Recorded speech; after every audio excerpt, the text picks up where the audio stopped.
Veil Korean mystery thriller movie. ఈ cinema గురించి ఒక్క మాటలో చెప్పాలంటే నమ్మకం.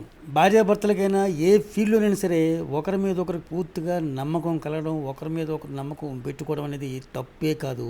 కానీ ఆ నమ్మకం ఎంతవరకు ఉండాలంటే ఏ స్థితిలోనూ కూడా తగ్గకూడదు, సందేహపడకూడదు. అనుమానం అనేది ఒక్కసారి వచ్చిందంటే ఇంకంతే, జీవితాలు సంకనాగి పోవాల్సిందే. అందుకే అంటారు మన పెద్దలు, అనుమానం అనేది పెనుభూతం అని చెప్పేసి.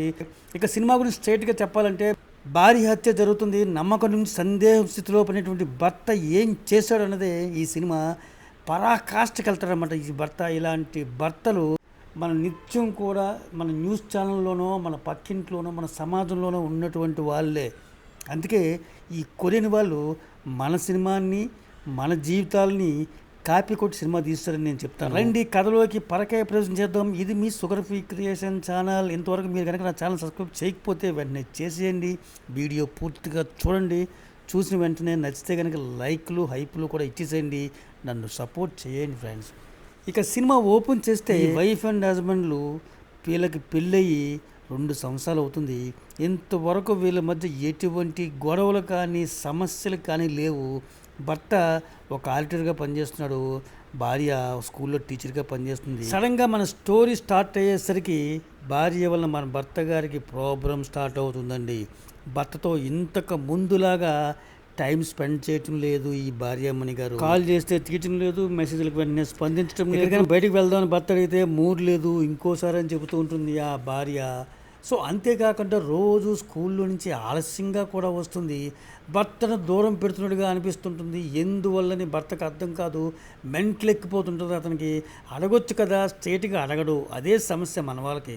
భార్య పర్సనల్ డైరీని ఓపెన్ చేయాల్సి వస్తుంది. రేపు పలాని టైంకి ఆయన్ని మీట్ అవ్వాలి అని ఉంది.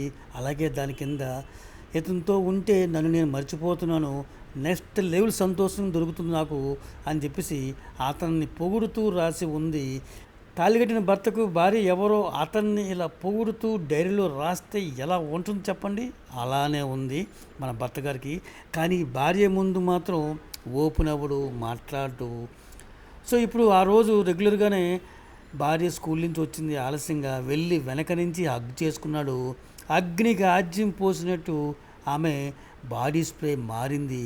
ఆమె ఒంటి నుంచి వచ్చేటువంటి వాసన భర్తకు తెలుసు కదా, ఇప్పుడు ఆ వాసన మారింది. అయినా కూడా భార్యను ఒక్క మాట కూడా అడగడు. లోపల అగ్నిపర్వతాన్ని మోస్తూనే ఉంటాడు ఆ భర్త. ఇంకో రోజు మన భర్త గారు, మన హీరో గారు ఇంట్లో ఉండగా భార్య మాటలు కిందకి వినిపించి కిటికీలోంచి తొంగి చూస్తాడు. మన భార్యమణి గారు ఎవరో అబ్బాయితో నవ్వుతూ కిలకల్లాడుతూ మాట్లాడుతుంది. అబ్బాయిని మనం కుర్రాడని పిలుచుకుందాం. ఇప్పుడు కూడా మన హీరో గారు, అదే మన భర్త గారు భార్యని ఎవరా అబ్బాయి అని అడగడు.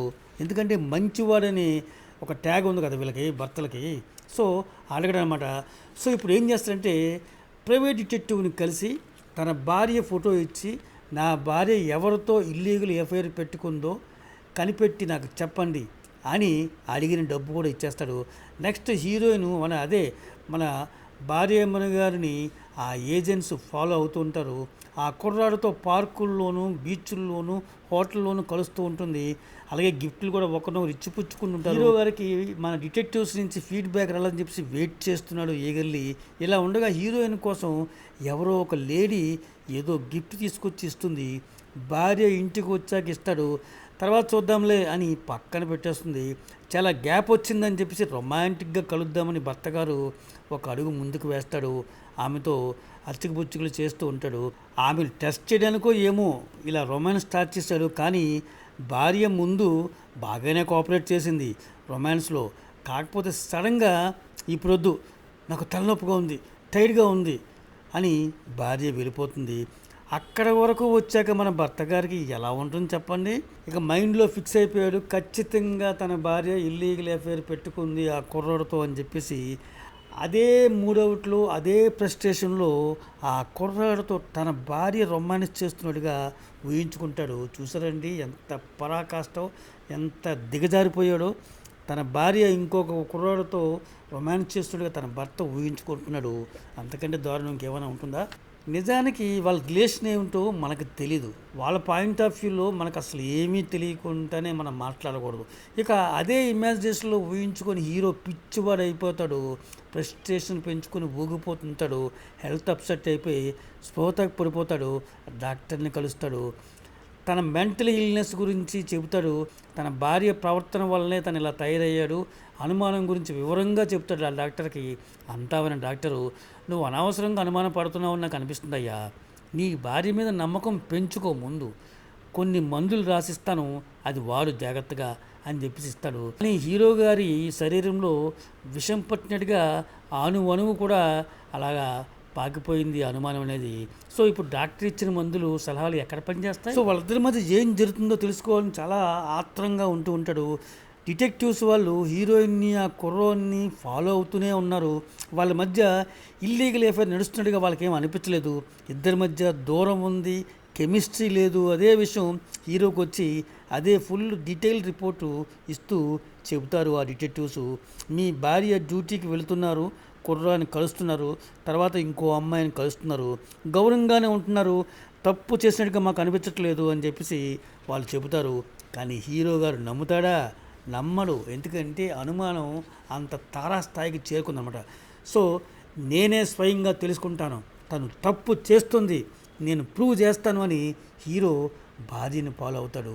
ఒక హోటల్లో మన హీరోయిన్ ఆ కుర్రాడు కలిసి మాట్లాడుకుంటున్నారు. హీరోయిన్ నవ్వుతూనే ఉంది గలగల.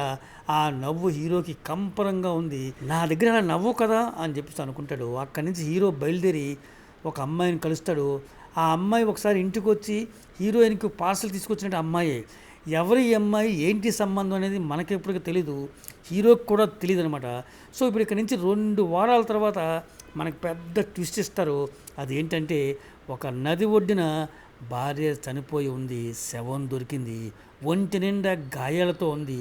ఎవరు హత్య చేసి ఇక్కడ పడేశారనమాట. పోలీసులు వచ్చారు, పంచనామా కార్యక్రమాలు అవి చేస్తున్నారు.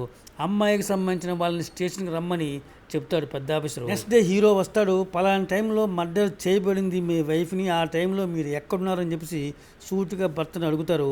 ఇంట్లోనే ఉన్నాను అని చెబుతాడు భర్త. మీ వైఫ్కి శత్రువులు ఎవరైనా ఉన్నారా అని చెప్పేసి అడుగుతుంటే ఇప్పుడు ఆ కుర్రాన్ని స్టేషన్కి తీసుకొస్తారు. ఆ కుర్రాడు మీకు తెలుసా అని చెప్పేసి చూపించి మన భర్త గారిని అడుగుతారు పోలీసులు. వీడు తెలియకుంటే ఎలా ఉంటాడు, వీడి వల్లనే కదా అని లోపల కసిగా గొనుక్కుంటాడు. తెలుసా లేదా, తెలిస్తే ఎలాగా అని చెప్పేసి పోలీసులు మళ్ళీ గట్టించి అడుగుతారు. ఇంకేమీ దాచకుండా మొత్తం చెప్పేస్తాడు. అంటే తన వర్షన్ మొత్తం చెప్పేస్తాడు. తన భార్య నేను అన్యోన్యంగా ఉండేవాళ్ళం, వీళ్ళ లైఫ్లోకి వచ్చాక నాతో దూరంగా పెంచింది. ప్రైవేట్ డిటెక్టివ్ని వాళ్ళకి కూడా నేను అబ్జర్వ్ చేయమని చెప్పాను, వాళ్ళు కూడా రిపోర్ట్ ఇచ్చారు, కానీ నాకైతే నమ్మకం లేదు అని చెప్పి చెప్తారు. అంతా విన్న పోలీసు, సో మీరు మీ వైఫ్ మీద సందేహంగా ఉన్నారు, ప్రైవేట్ డిటెక్టివ్స్ని కూడా పెట్టారు, కాకపోతే ఇప్పుడు మీ వైఫ్ చనిపోయారు, నేను కిల్లర్ ఎవరో ఇన్వెస్టిగేట్ చేసి మీకు చెప్తాను సార్ అని చెప్పేసి మీరు వెళ్ళండి అని చెప్పేసి హీరోని ఆ పోలీసులు పంపించేస్తారు. ఇప్పుడు కుర్రాన్ని పిలిచి విచారణ మొదలు పెడతాడు. మీ ఇద్దరికి ఇల్లీగల్ అఫైర్ ఉందంట అని అడగగానే, సార్ తప్పు సార్, నిజం తెలుసుకోకుండా అలా కమెంట్ చేయకూడదు సార్ అని చెప్పేసి అంటాడు ఆ కుర్రాడు. సరే నిజం ఏంటో చెప్పు అంటాడు పోలీసు. కొన్ని నెలల క్రితం తన కాలేజ్ మేట్ మూలంగా మేడం గారు పరిచయం అయ్యారండి. ఆమెను చూడంగానే మనసు పడ్డాను, కానీ పెళ్ళయిందని తెలియగానే నేను మనసులోంచి ఆమెను తీసేశాను. నేను ఒక పెయింటర్ని, వాళ్ళ స్కూల్లో జరిగే డ్రాయింగ్ కాంపిటీషన్కి నా హెల్ప్ కావాలని అడిగారు, నేను హెల్ప్ చేశాను. ఆ తర్వాత థ్యాంక్స్ చెబుతూ లంచ్కి పిలిచారు, అలా కలుస్తూనే ఉన్నాం, ఫ్రెండ్షిప్ లాగానే మాట్లాడుకుంటున్నాం. ఎప్పుడైనా నేను లైన్ క్రాస్ దాటితే మేడం నాకు వార్నింగ్ కూడా ఇచ్చేది. చాలా మంచివారు, మా మధ్య అటువంటిది ఏమీ లేదు, మంచి ఫ్రెండ్షిప్పే ఉందని చెప్పేసి అతను సిన్సియర్గా చెప్పాడు. సరే మర్డర్ జరిగిన టైంలో ఎక్కడున్నావు అని చెప్పేసి అడిగితే వాడు చెప్పాడు. దానికి రుజువులు కూడా మ్యాచ్ అయ్యాయి. సో ఏం చేయలేవు అని చెప్పేసి ఆ అబ్బాయిని పంపించేస్తాడు. Next day police assistant heroine call recordings matter తెలిసి చీఫ్కి ఫోన్ చేసి చెప్తాడు. సో కుర్రాడితో లేకుండా ఒక అమ్మాయితో రోజు గంటల తరబడి ఎక్కువ మాట్లాడుతుందని చెప్తాడు. సో ఆ లేడీ ఎవరో కాదు, హీరోని కలుద్దాం అనుకున్నటువంటి లేడీనే. అయినా అమ్మాయిలు ఇద్దరూ గంటల పాటు ఏం మాట్లాడుకుంటారు? ఆడవాళ్ళు గంటలు కాదు, రోజులు సంవత్సరాలు అయినా సరే మాట్లాడుకుంటారు. టాపిక్లు వాళ్ళ మధ్య బోల్డ్ ఉంటాయన్నమాట. సో కాకపోతే ఈ లేడీ ఒక డ్రగ్ లీడరు, సంవత్సరం పాటు జైలు జీవితం గడిపి కూడా వచ్చింది. ఇలాంటి లేడీతో మన హీరోయిన్ గారికి మాటలేంటని అనుమానం పెరిగింది పోలీసులకి. ఆ లేడీ ఎక్కడుందో ఏంటో ఎంక్వైరీ చేసి తెలుసుకోవాలని చెప్పేసి అనుకుంటారు వాళ్ళు. సో ఇప్పుడు హీరో గారు పోలీస్ చీఫ్కి ఫోన్ చేసి తెలుసుకున్నారా అని చెప్పేసి అడుగుతాడు. ఇంకా హంతకుడు ఎవరు అని తెలియలేదు అంటాడు. సార్ హంతకుడు కాదు సార్, ఆ కుర్రాడికి మా ఆవిడికి లింకు నిజమా కాదా అనే విషయం తెలుసుకున్నారా, తొడ సంబంధం ఉందా లేదా అని చెప్పేసి అడుగుతాడు. సో ఆ పోలీస్ ఆఫీసర్కి ఆశ్చర్యంతో పాటు కోపం కూడా వస్తుంది హీరో మీద. సొంత భార్యను చంపిన వాడు ఎక్కడ పట్టుకున్నారా లేదా అని అడుగుతాడు అనుకుంటే, కుర్రాడుతో అక్రమ సంబంధం నిజమా కాదా అని మాట్లాడుతున్నసరికి కోపం వచ్చేసి ఫోన్ పెట్టేస్తాడు. సో నెక్స్ట్ కట్ చేస్తే డ్రగ్ లేడీ గురించి ఆమె ఫ్రెండ్ని కలిసి వివరాలు అడుగుతారు. 2 వారాల ముందు ఇక్కడికే వచ్చింది, ఎవరితోనూ డేటింగ్ చేస్తున్నాను అని చెప్పింది అని చెప్పేసి అడ్రస్ కూడా ఇచ్చాడు అతను. సో నెక్స్ట్ కట్ చేస్తే ఇప్పుడు అటుపక్క మన కుర్రాడి ఇంటికి హీరో గారు వచ్చారన్నమాట. పోలీసులు డిటెక్టివ్లు ఏమీ నిజం రాబట్టలేకపోయారు, నేనే స్వయంగా తెలుసుకుంటానని వాడి దగ్గరికి హీరో గారు వచ్చాడు. ఇంట్లో పెయింటింగ్స్ ఉన్నాయి, వాటి మధ్య హీరోయిన్ పెయింటింగ్ కూడా ఉంది. అది హీరో చూసి వాడి చొక్కా పట్టుకొని, రేయ్ నా భార్య పెయింటింగ్ నీ ఇంట్లో ఎందుకుందరా, నిజం చెప్పరా, మీ ఇద్దరికి రంకు ఉంది కదా అని చెప్పి అడుగుతాడు. ఛీ, నువ్వు ఒక భర్తవా? భార్య చనిపోయి 3 రోజులు కూడా కాలేదు, ఎవరు చంపారో అక్కర్లేకుండా నాకు ఆవిడికి సంబంధం గురించి తెలుసుకోవాలని వచ్చావా అని ఆ కుర్రాడు చేదరించుకుంటాడు ఆ భర్తని. అయినా కూడా ఆ భర్తలో రియాక్షన్ లేదు. ఇప్పుడు ఎప్పుడూ కూడా చెప్తున్నాను, నీ భార్యతో నాకు మంచి ఫ్రెండ్షిప్, నువ్వు నమ్మినా నమ్మకపోయినా ఇదే నిజం అని చెప్పి ఆ కుర్రాడు కరాఖండిగా చెబుతాడు. అది తృప్తిగా లేకపోవడంతో ఆవేశంగా హీరో అక్కడి నుంచి వచ్చేస్తాడు. నెక్స్ట్ కట్ చేస్తే పోలీసులు ఆ డ్రగ్ లేడీ ఇంటికి వచ్చారు, కానీ ఆమె ఇంట్లో లేదు. వస్తువులు చెక్ చేస్తున్నప్పుడు ఫోటోలు దొరుకుతాయి. అలాగే హీరోయిన్ ఆ డ్రగ్ లేడీ కలిసి తీసుకున్న ఫోటోలు ఉన్నాయి, వాళ్ళ యొక్క వస్తువులు, దాంట్లో ఒక రింగ్ కూడా దొరికింది. సేమ్ అలాంటి ఉంగరమే హీరోయిన్ చనిపోయినప్పుడు ఆమె తొడుక్కొని ఉంది. ఆమె ఎవిడెన్స్లో దాంతోపాటు దాన్ని కలెక్ట్ చేసుకున్నారు, అది గుర్తొచ్చింది. సో అదే ఉంగరం, సేమ్ అలాంటి ఉంగరమే ఇక్కడ కూడా ఉంది. అంటే ఫోటోలో ఇద్దరు కూడా ఒకే రకం రింగులు తొడుక్కొని ఉన్నారు. అది చూశాక మన పోలీస్కి కన్ఫర్మ్ చేసుకున్నది ఏమిటంటే, ఇద్దరూ కూడా స్వలింగ సంపర్కులు, అంటే రిలేషన్షిప్లో ఉన్నటువంటి లెస్బియన్స్ అని తెలిసింది ఆ అసిస్టెంట్ పోలీస్కి. సో ఇప్పుడు ఆ డ్రగ్ లేడీ ఉన్నటువంటి ప్లేస్ కనిపెట్టినట్టుగా ఫోన్ వస్తుంది అతనికి. సో నెక్స్ట్ కట్ చేస్తే హీరోయిన్ చనిపోవడానికి ముందు రోజు జరిగిన సీన్ని ఇక్కడ మనం చూపిస్తుంటారు ఫ్లాష్ బ్యాక్ లాగా. సో ఇది ఎవరు ఫ్లాష్ బ్యాక్, ఎవరి పాయింట్ ఆఫ్ వ్యూలో మనకు తెలీదు, కానీ హీరో చాలా డిస్టర్బ్గా ఉన్నాడు, ఎప్పుడు అలాగే ఉంటాడు కదా. ఇప్పుడు హీరోయిన్తో డైరెక్ట్గా అడుగుతాడనమాట, చెప్తాడనమాట, నువ్వు ఎఫ్ఐఆర్లో ఉంటే నాకు స్ట్రైట్గా చెప్పేసేయి అని చెప్పేసి అడుగుతాడు. అది వినగానే భార్య, ఏమైంది బేబీ, ఎక్కువ తాగేసావా నువ్వు, ఏంటి మాటలు, పడుకో అని ఆ భార్య పట్టించుకోకుండా రూమ్లోకి వెళ్ళిపోతుంది. చాలా సహనంగా అడిగాను నేను, అయినా సరే నువ్వు ఇలా సమాధానం చెప్తావు అనుకోలేదని చెప్పి ఆవేశం వచ్చేసింది. ఆమె చెప్పిన సమాధానం నచ్చక ఆవేశంతో గట్టిగా ఆమెని హీరో కొట్టాడు.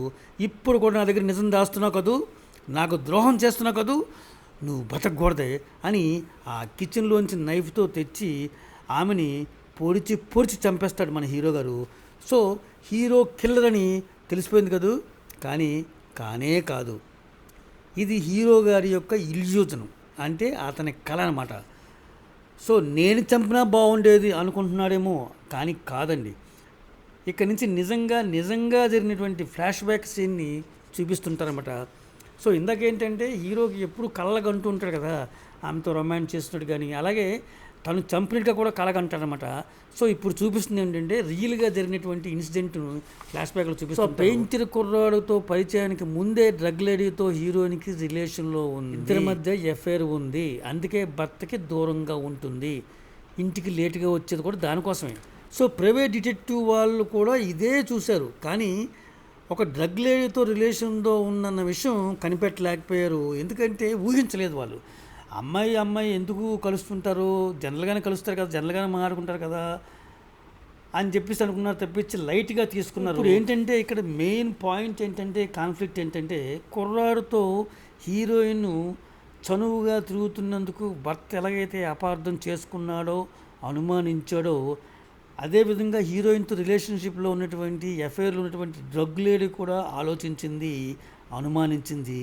ఎందుకంటే తను నిజంగా ప్రేమించింది కదా, లవర్ కదా. సో ఇప్పుడు కుర్రాడితో ఎఫ్ఐఆర్లో ఉంది అని చెప్పేసి గట్టిగా అనుమానించింది. భర్తలాగే అడగలేకపోయింది, తప్పు చేస్తున్నావా ఏంటి అని చెప్పేసి.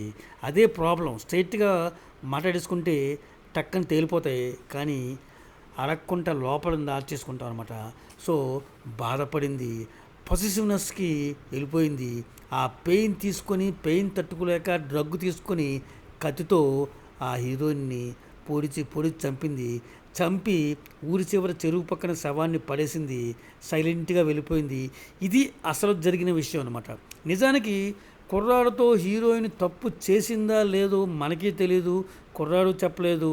కానీ చెప్పాల్సినటువంటి అమ్మాయి ఇప్పుడు బతికిలేదు. సో ఇప్పుడు నెక్స్ట్ కట్ చేస్తే ప్రజెంట్ స్టోరీ లైవ్లో ఏం జరుగుతుందంటే, డ్రగ్ లేడీ ఉన్నటువంటి ప్లేస్కి పోలీసులు వచ్చారు. వచ్చేసరికి ఇంకో ట్విస్ట్ మనకి ఎదురు చూస్తూ ఉందన్నమాట. ఆ డ్రగ్ లేడీ ఆత్మహత్య చేసుకొని శవమే కనిపించింది వాళ్ళకి, పోలీసులకి. పోస్ట్ మార్టంకి పంపించారు. చనిపోయి 4 రోజులు అవుతుంది. అంటే హీరోయిన్ ఎప్పుడైతే చనిపోయిందో, అంటే చంపేసిందో, అదే రోజు ఆత్మహత్య చేసుకొని ఈ డ్రగ్ లేడీ చనిపోయింది. పాపం, అమరమైన ప్రేమ. ప్రేమ మగకైనా ఆడకైనా ఒకటే కదా, అమరమే కదా. సో ప్రియురాలు లేక, ప్రియురాలు విరహవేదంలో చనిపోయింది. ఎక్కడ ప్రియురాలు లేక మన ప్రియుడు గారు, అంటే భర్త మాత్రం ఇంకా అదే అనుమానం అనేటువంటి పెనుబోతంతో ఆడుకుంటున్నాడు, మూడ్లో ఉన్నాడు. కుర్రాడితో అక్రమం సంబంధం పెట్టుకుందని నిరూపించలేకపోతుందని చెప్పేసి ఊగిపోతున్నాడు ఆవేశంతో. సో ఇప్పుడు ఏంటంటే, హీరోయిన్ బాడీ మీద డ్రగ్ లేడీ యొక్క బ్లడ్ పడింది చంపుతున్నప్పుడు. సో అదే పోస్ట్ మార్టంలో ప్రూవ్ అయింది కూడా. సో ఇప్పుడు ఏంటంటే, డ్రగ్ లేడీ కిల్లర్ అని చెప్పేసి కన్ఫర్మ్ చేసుకొని భర్తకు ఫోన్ చేసి మన పోలీసులు చెప్తారు. వారి రియాక్షన్ ఏంటి, మామూలే, నా భార్యను ఎవరు చంపితే నాకెందుకు, కుర్రాడితో సంబంధం ఉందా లేదా అది చెప్పండి అని చెప్పేసి వాడు అంటాడు. వీడిని మార్చడం ఎవరి వల్ల కాదు, వీడి మెంటల్ అని చెప్పేసి మన పోలీస్ ఆఫీసరు ఫోన్ కట్ చేస్తాడు. సో ఇప్పుడు మన హీరో గారికి ఇల్యూషన్స్ ఇంకా వస్తూ ఉంటాయి. ఆ ఇల్యూషన్స్తో స్పృహ పడిపోయాడు, హాస్పిటల్లో పడ్డాడు. డాక్టర్ ఇంతకు ముందు చెప్పిందే కొత్త వెర్షన్ చెప్తాడనమాట. నీ భార్య క్యారెక్టర్ మీద అనుమానం పడుతున్నావు, ఇప్పుడు భార్య లేదు, అనుమానపడి ప్రయోజనం ఏంటి చెప్పు. ఇలాగే ఉంటే నువ్వు పైకి నీ భార్య దగ్గరికి వెళ్ళిపోతావు చచ్చిపోయి, అప్పుడు తెలుసుకుంటావులే నిజమేంటో అని చెప్పేసి డాక్టర్ కాస్త కటువుగానే అంటాడు. నెక్స్ట్ కట్ చేస్తే మన పెయింటర్ కుర్రాడు నడుచుకుంటూ వెళుతుంటే వెనక మన హీరో గారు కత్తితో ఎంటర్ అయిపోయి చంపుతూ ఉంటాడనమాట. అనుమానంతో నేను చచ్చిపోవడం ఏంటి, నా అనుమానం నిజమో కాదో నాకు అనవసరం, నేను ప్రశాంతంగా ఉండాలంటే అనుమానమే చచ్చిపోవాలి అని ఆ కుర్రోన్ని చంపేసి పారిపోతాడు. సో ఇప్పుడు మనం మొత్తం చూసాం కదా, ఎవరు తప్పు అని చెప్తారు. పాపం హీరోయిన్ని ఏమనాలో మనకు అర్థం కావట్లేదు. భర్తతో కాపురం చేస్తూ డ్రగ్ లేడీతో ఎఫ్ఐఆర్ పెట్టుకొని కుర్రాడితో ఫ్రెండ్షిప్ చేస్తున్నటువంటి హీరోయిన్ తప్ప ఒప్ప. సో మన భర్త గారు ఏంటి, ఆమెను విపరీతంగా నమ్మాడు. ఇలా అనుమానించడం తప్ప, మీరే చెప్పాలి. సో సినిమా అయిపోయింది, ఇంకా మీరేం చూడక్కర్లేదు. వాడు పారిపోవడంతో సినిమా అయిపోయింది. సో దీని గురించి మీ అభిప్రాయాలని కామెంట్ రూపంలో చెప్పండి. Thank you for watching my video.